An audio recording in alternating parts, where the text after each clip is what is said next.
મેનેજરે તમામ રત્ન કલાકારોને ઓડિયો મેસેજ મોકલી કહ્યું કે એ જ ભાવે પાછા આવી જાઓ. ત્યારબાદ રત્ન કલાકારો પાછા નોકરી પર પરત ફર્યા હતા.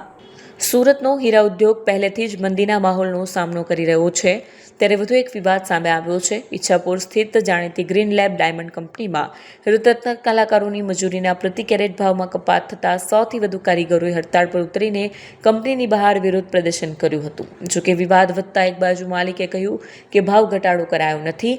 જોકે મેનેજરે તમામ રત્ન કલાકારોને ઓડિયો મેસેજ મોકલી કહ્યું કે એ જ ભાવે પાછા આવી જાઓ. ત્યારબાદ રત્ન કલાકારો પાછા નોકરી પર પરત ફર્યા. રત્ન કલાકારોનો આક્ષેપ છે કે કંપની દ્વારા પ્રતિ કેરેટ ₹250 જેટલો ભાવ તોડવામાં આવ્યો છે, જેના કારણે તેમની રોજીરોટી પર સીધી અસર થઈ છે. જ્યારે ક્રિસમસના તહેવારને ધ્યાનમાં રાખીને ઉદ્યોગમાં થોડી તેજી આવવાની આશા જાગી હતી, તેવામાં પ્રતિ કેરેટ ₹250નો મોટો ભાવ કપાત થતાં રત્ન કલાકારોમાં ભારે રોષ જોવા મળ્યો હતો. 100થી વધુ રત્ન કારીગરો વહેલી સવારે કંપનીના ગેટ બહાર એકઠા થયા હતા.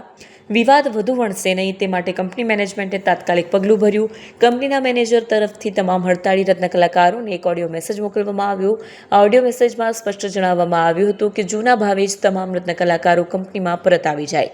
કંપની તરફથી જૂના ભાવે કામ પર પાછા ફરવાની ખાતરી મળતા આજે તમામ રત્ન કલાકારો સંતુષ્ટ થયા અને તાત્કાલિક કંપનીના ત્રીજા ગેટ મારફતે અંદર પ્રવેશ કરી પોતપોતાના કામકાજ પર લાગી ગયા હતા.